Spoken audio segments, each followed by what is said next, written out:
The Golden Knights lose 7-4 in a pond hockey game to Edmonton on Tuesday night. Playoff clincher will have to wait. You're Locked On Golden Knights, your daily podcast on the Vegas Golden Knights, part of the Locked On Podcast Network. Your team every day.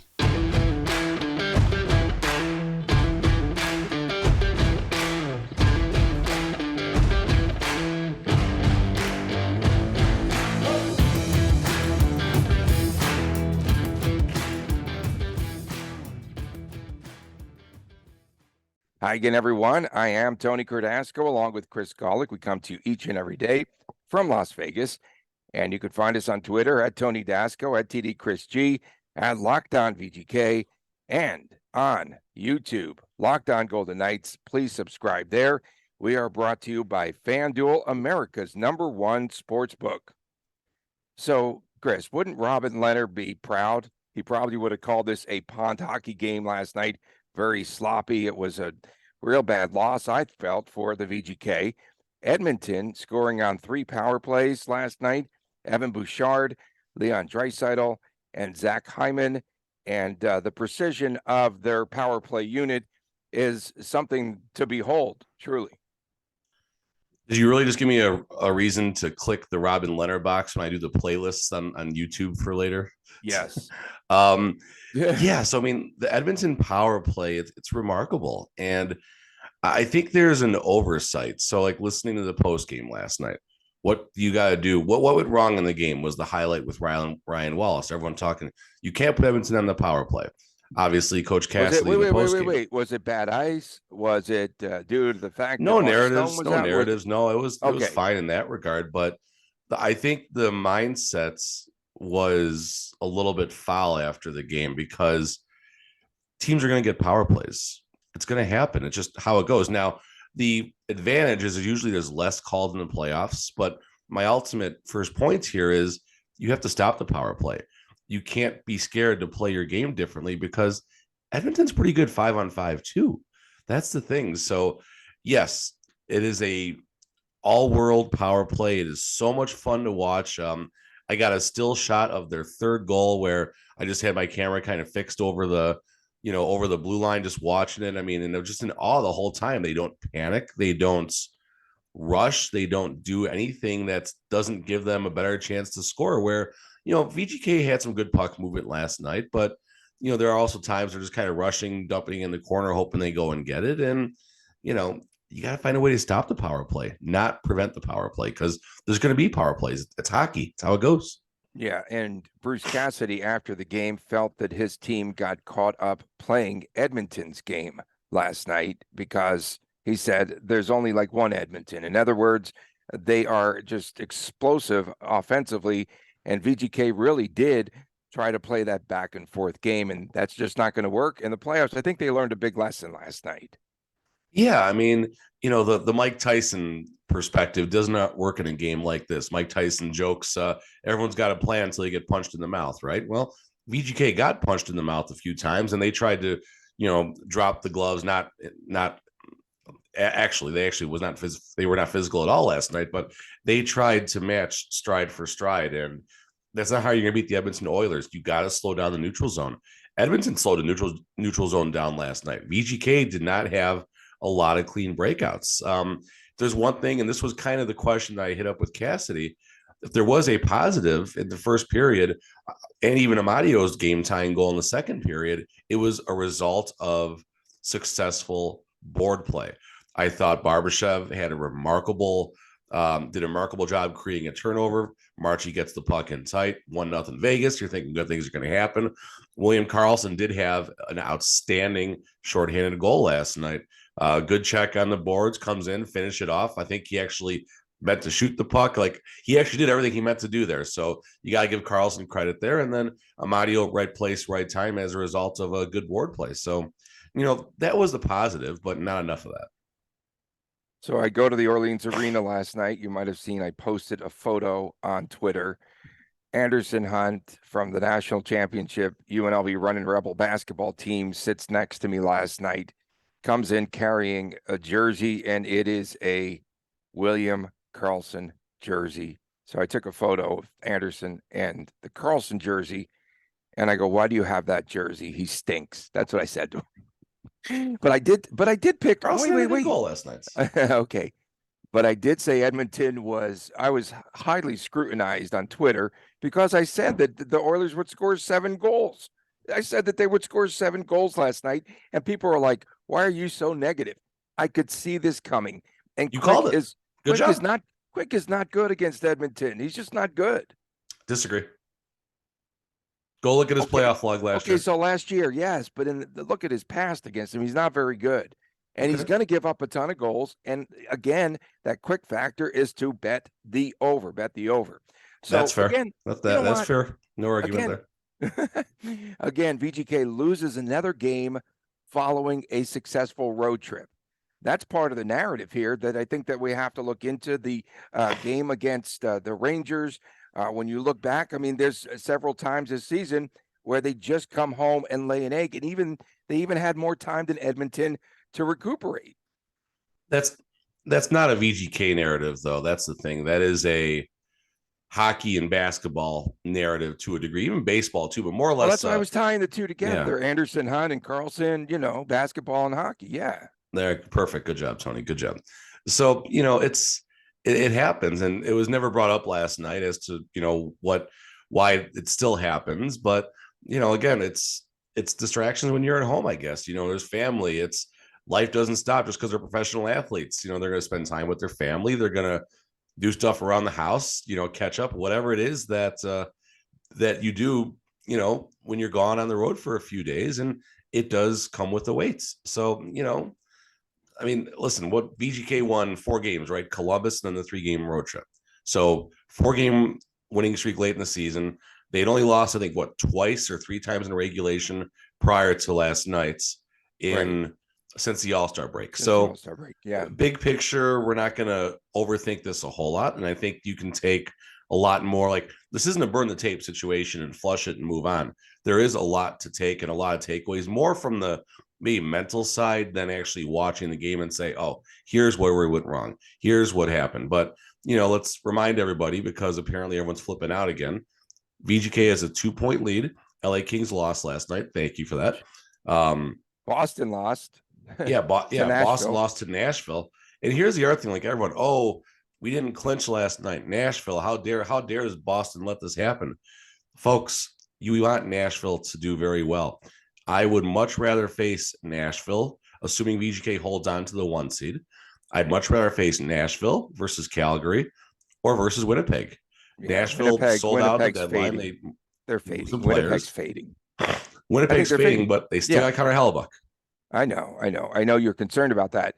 Okay, so you were in the room last night. I could not gauge the mood of Cassidy last night following the game. And thanks for getting that shout out for Locked On Golden Knights in there. Love that.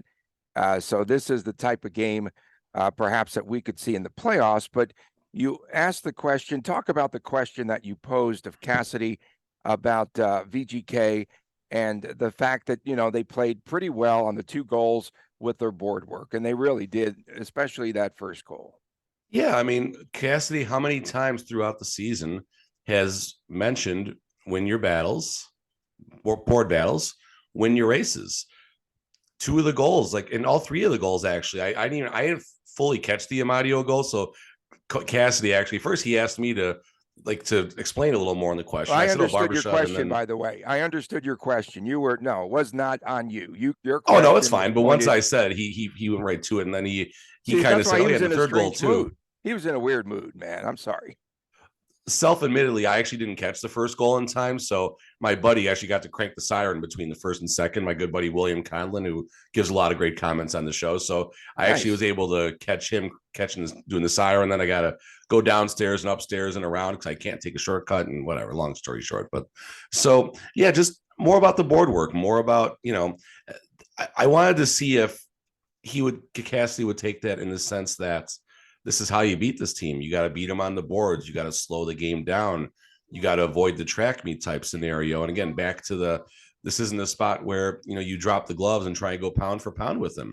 If you try and, match punch for punch with Edmonton, you're going to lose. And credit Edmonton. They won a big game in a big situation after playing a back-to-back in that weird quirky schedule that, we were joking about for the last 2 weeks, it feels like now. Give Edmonton credit. Can they sustain this type of, situation? I'll argue that Edmonton, might not be there yet, but maybe they are going to be there. Maybe they are there. Maybe they're not there. Who knows? But good job, Edmonton. VGK, the bigger question is, did VGK beat themselves this game, or did Edmonton come in and, win the game? And I think you can take a little bit of both off that. I really do. Yeah. I think VGK got in their own way a lot more, is what I'm trying to say. They surely did. And Cassidy, though, did give Edmonton a ton of credit for the way that they were finishing plays, but 3 power play goals, that should not happen. Shea Theodore was injured in this game. No idea. Yeah, no idea. It was brought up. Ben Gotts asked him. I know nothing. That's pretty much. Should have said, yeah. The comment was he's getting checked out. He had to come out. I think the quote was he had to come out. So was that a concussion spotter situation? Oh. Usually if it's a concussion spotter situation, you can point to a player like, whoa, okay, here's what's happening. But I don't like, we were all talking after the game on the elevator and we're like, did you see it? No. Did you see it? No, there's nothing. So that's maybe more concerning that it's a leg of some sort. I don't know. Also, let's be fair about this. It's a 6-3 game going to the third period. It could have been just something. Hey, something just feels a little strange. Let's look at this and let's move forward. Shut him down. Yeah. I think it could be more of that personally, and he'll be fine. We'll see. Alec Martinez, who was unable to play in Saturday's game in Edmonton, he got undressed by Leon Draisaitl on Evander Kane's goal. Oh my God, that was the turnstile right there. That was when you watch that happen in real time, you're like, whoa. Yeah. And last night, Edmonton's 11-7 structure paid off for them. No, it's just more shifts for McDavid and Draisaitl. That's all exactly. That Exactly. That's they it. just kept. I know, and they're like a machine, and you can't get them started, and that's going to be a very dangerous team. I still say, and they'll win those 7-4, 7-5 games. Well, that's the thing. That's not playoff hockey, though. Playoff hockey is not 7-4, 7-5 hockey. Is it pond hockey, playoff style? Perhaps it's not even pond hockey. It's not beer league hockey. It's good hockey. It's great hockey, and there's not a lot of 7-4, 7-5 type games, and there's also less power plays. That's the thing. Credit Rita, who follows our show and calls in every post game. She's amazing to listen to. And she's the one who actually rips me. You like her because she rips me. She's fun. She's awesome. I mean, people that rip you, I love. Actually, I'm not gonna I like her too. I don't mind. No, but Rita, amazing comments that she brings every time in the post game, and she's the one who said it. In the playoffs, there's less power plays called. It's a great comment. It's you don't need to be a sports journalist to have a perspective like that. I thought it was brilliant, actually. Okay, so Jonathan Marchessault, 2 goals last night. Marchessault madness continues for at least another couple of days. But I also wanted to ask you, you were there last night observing the game. So was it more on the VGK defense last night, or was it on Jonathan Quick? No, I'm not going too hard on Quick. I mean, Quick did not have a great game. I mean, we're not gonna say, oh, Quick was bailing the team out by any means. I thought Quick made some really good saves. That paddle save was some weird spots too. Don't get me wrong. What's that? That paddle save was pretty impressive. Sure, but why did it happen like that? Because he got himself way out of position. Yeah, we were joking. That's vintage Jonathan Quick right there. Unfortunately, the power play goal literally came as I was typing up. That was an amazing save. WTF? I couldn't keep up with my tweets in the first period. We'll talk about that on Friday, I guess. Okay. So Jonathan Quick. The game was not on Jonathan Quick. He'll take part of it. I mean, we'll take Cassidy's comments. He'll say the fourth, he didn't like the fourth goal. Quick will tell you the same thing. But outside of that, I mean, you look at the 3 power play goals. Like, it's not like these are, okay, maybe the first power play goal, maybe he could have done better fighting through the screen. Okay, fine, whatever. But the other 2 power play goals, you watch that passing. Robin Leonard might save it because he can't get across the net as fast. Okay, he might have still been on the other side. There you go, Tony. So Quick was okay. Quick didn't lose the game for the team. He didn't give him necessarily the chance to win that he should as a starting goalie, but it could have gone a little better. Coming up next, VGK All-Star Chandler Stephenson is continuing to struggle And Chris will give us some of his observations as he was there last night covering the game. We'll talk about Chandler Stephenson and all of that when we return right here on Locked On Golden Knights. We've got the Final Four in college basketball coming up, and of course, now is the perfect time to download FanDuel. It is America's #1 sportsbook because new customers get a no-sweat first bet up to $1,000. That's bonus bets back if your first bet does not win. Just download the FanDuel Sportsbook app. It is safe, it's secure, and super easy to use. Then you can bet on everything from the money line to the point scores to three-pointers drained. And there's so many more exclusive bets that you could take, like the 2x3, 2 3-pointers scored within the first 3 minutes of play. Plus, FanDuel lets you even continue your bets for a chance at a bigger payout with the same game parlay. So don't miss your chance to get your no-sweat first bet up to $1,000 in bonus bets when you go to FanDuel.com/lockedon. That's FanDuel.com/lockedon to learn a lot more. Make every moment more with FanDuel, an official sports betting partner of the National Basketball Association. Welcome back to Locked On Golden Knights. Tony Cardasco and Chris Golick. I am the other guy, and you could find us on Twitter at Locked On VGK, and definitely follow TD Chris G, because very entertaining, especially when he's up in the press box like he was last night. And don't forget to go to our YouTube channel and please subscribe there. So, Chris, Chandler Stephenson, we just mentioned him right before the break. 1 goal in the last 10 games. That was against Tampa back on March the 8th. In 23 games since the All-Star break, just a pair of goals. And what's happening with Stephenson? You had a chance to watch him up close last night, and I just want to get some of your observations because it's a player that they're desperately going to need. Is it a fact, that once they moved him to that third line, that maybe he lost some confidence or he's getting fewer shifts? Or what's the issue currently with Chandler Stephenson? Why is he not scoring goals? It's everything. He had 2 dynamite chances where I believe he missed the net on both of them last night, or one he might have fanned a little bit on. Give me 1 second, take a hit here. Yeah, take a hit of coffee there. Yeah, no, we're getting better. We're better. We're a lot better than we've been. So he just does not look like himself. He's not as fast right now. He just doesn't look the parts. And it's strange because I was looking at the stats as you were saying him as well since the All-Star break. And what is that? I can't see it. Okay. No, the fog. It says it's rigged, I tell you. And they put, oh my gosh, this is funny.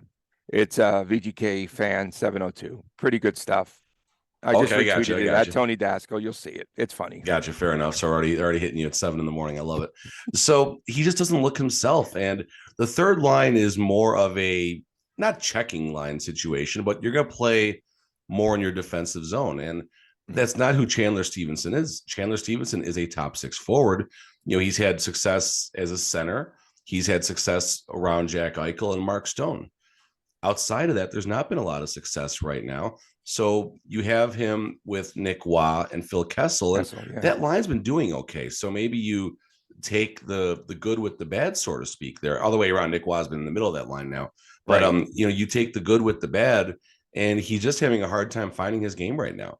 And it's not even a snake bitten thing last night, because yes, he had a couple chances last night, but you don't see him like when you're watching the games. He's not a difference maker. Sometimes players don't have a game that's noticeable on the score sheets, but they're out there creating opportunities. They're in front, whatever it is. And Stevenson's just kind of there. There's times he's just passing to places where no one is, and he's having a hard time adjusting to whatever his new role is. And if there's something maybe I could take back from last night's game, I wish I could have asked a question about Stephenson and just asked a coach to quickly summarize how he's been on that line and how things are going. And I wonder if we would have got a little too much honesty, if you will, out of Cassidy. Right. And all of a sudden, yeah. So he was the MVP, right? Tony, right? You loved Stephenson for last season, sure. And we definitely should. And he was okay in the start of this season. And for whatever's happened, I don't know if there's an injury, I don't know if it's personal, I don't know if it's just a product of someone who's struggling in the new system, but we need Chandler to step up right now, big time. For the record, your question to Cassidy was crystal clear, and he wanted to answer that in the PC manner. I'm positive, because I watched that. I watched it actually twice, because he was processing your question and saying, okay, how do I say this without starting to really rip some of the guys on my team? Stephenson, is he out of position? And what do you do to get his confidence back? Could they, as soon as they have the clincher and everything else and everything set, kind of toy around just to see if he could play better, move him to another line, do something else with him? What do you think the answer could be? Because again, you have to go back to Cassidy saying that he feels like the top two lines typically negate themselves, and then the bottom six will be the difference makers, and you're going to need Chandler Stephenson in the playoffs.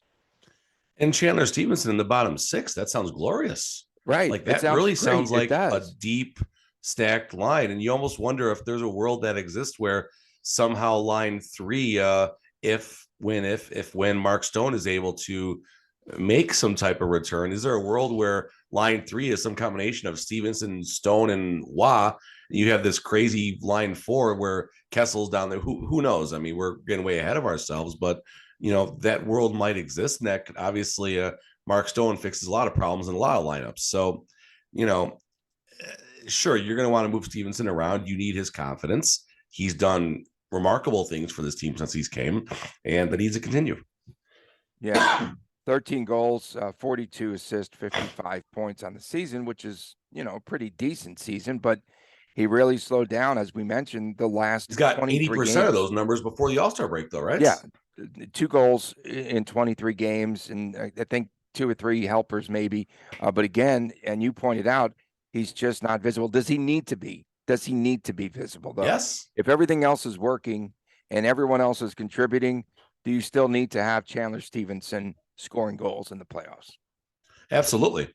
I mean, listen, people are going to take turns, right? Because there's not going to be a lot of these 7-5 games and stuff like that. So, in a 7-game, playoff series, assuming it goes to distance, a team might score 25 goals, and no one on the team may have more than 3 goals in the playoff series. That's just how it works sometimes. So Chandler's going to need to do his part, and it's not lack of efforts. It's just weird things happen, and it's the snake bitten thing almost again. If it keeps going, I'm going to have to ask him about it next time I see him. Yeah, for sure. Coming up next, we'll talk about VGK's plan, perhaps, for goalie usage in the future here down the stretch. We'll get to that when we return right here on Locked On Golden Knights. Welcome back to Locked On Golden Knights. Tony Cardasco and Chris Golick from Las Vegas. You can find us every day, wherever you get your podcast. And please subscribe to the Locked On Golden Knights YouTube channel. And I really do. I honestly, Chris, appreciate all of those comments on Twitter. It's a lot of fun. I get ripped. Carlson scores a goal. Everything goes berserk. The meme came back last night. I saw it. The meme came back.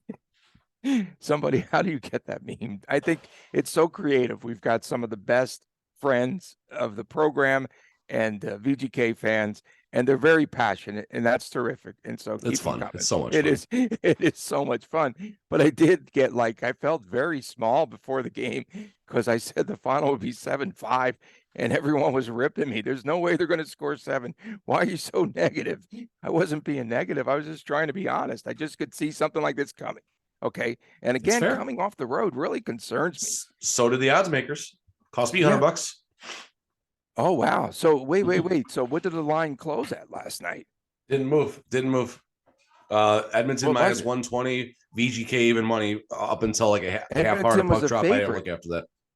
Edmonton was the favorite in the game. Yes. Wow. They closed at minus 120. Interesting. Wow. That's a pretty interesting move. So we want to talk about what else? VGK's goalie carousel. And so now, is this going to be up next? And it's so rigged because VGK can find themselves getting better because they play against the lowly Sharks next. The schedule maker, a.k.a. Foley, it's just so rigged. It's rigged. Okay. Laurent Brossoit's game, that's coming up next, right? Yeah, so Cassidy gave some clues in the post game. So you had a gentleman from the AP, I didn't catch his name, He asked about Mark the goalie Anderson. situation. Mark Is there Anderson, a plan? I think. Okay, yeah. Is there Mark, a plan, Cassidy? Yep. Not gonna tell you, but yep. that was And that was it. then, or no, it was basically Cassidy said, "Yep, there's a plan." And then like an awkward silence, like all the local guys were chuckling at each other because they knew what was coming next. And so, what was his name? You said Mark Anderson. Yeah. So Mark asked a follow up. He's like, "Can you elaborate a little bit?" And Cassidy was kind of like, "Well, there's a plan, and the plan involves two guys basically, which is going to be Quick and Brossoit. And then the wild card is LT if he can get back on the ice and skate." So reading between the comments, it sounds like reading between the lines, pardon me. It sounds like LT dodged a catastrophic situation. I do buy into the fact that there is hope LT is going to possibly have an opportunity to make it back as soon as even before the end of the regular season. So let's knock on wood that we'll have a chance at least to see if we have a healthy Logan Thompson to return. Otherwise, the work is split between Quick and Brossoit. Now, Cassie did mention it's nice, you possibly have 4 healthy goalies heading into the playoffs, going back to Aiden Hill possibly making a return. He didn't even, someone pointed out on our Twitter feed, Cassidy again does not even mention Aiden Hill. Which is why he said maybe 4 goalies. That's so he refuses. No, there's something strange there right now. Yeah, and him and Hill.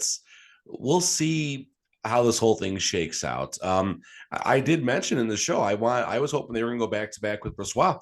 What you have in Jonathan Quick right now. He doesn't need to prove anything. We need to see what Brossoit has. And I was even more surprised to see Quick get pulled at that point. Just let Quick finish the game. The plan is to get Brossoit back in there on Thursday. If you want to give him the space, just don't bring him in. And unfortunately, he needs don't you feel that Brossoit needs the repetitions? I feel he should have started the game. Yeah, me and Mark Spector. Mark Spector, good guy. He's Edmonton's reporter from Sportsnet, and we were sitting right next to each other in the booth yesterday, and he was a joy to talk to the whole time. Just an absolute gem to listen to and get his perspectives and everything. And I forgot who made the quote. I gotta look this up, but he said there's 2 places you never do a drop pass in the NHL: home and away. So that was my funny takeaway from my convos with him. But super fun to take his perspectives in the game and everything. Yeah, very cool. And Ray Ferraro last night, Ferraro said Jonathan Quick looked a little bit behind the play all night long. He really. I wish I would have said hi to Ray Ferraro. He was in the dining room with me. I should have said hi to him. I have a little bit of regret. Yeah. I like Ray Ferraro. He minced no words, though. And again, I'm still concerned about Quick. I'm still concerned about the goaltending situation, period. And I don't even know if LT is going to be the answer when he comes back, if he's going to be 100%, if he returns, how is he going to react in the playoffs? These are mega questions. Goaltending still. This feels like a prime VGK season. It's March 29th and we got goalie issues. I love it. I'm still concerned, though. Are you at all? You don't seem the least bit concerned or fazed Our about defense. this. The defense, Tony. Listen, they had a bad game last night. The defense was unable to slow down the machine, if you will, of the Edmonton power play. Okay, fine. Tip your cap. Good game. They win. Move forward. But the VGK defense has been just fine for most of the season, especially when healthy. This was probably their worst defensive efforts.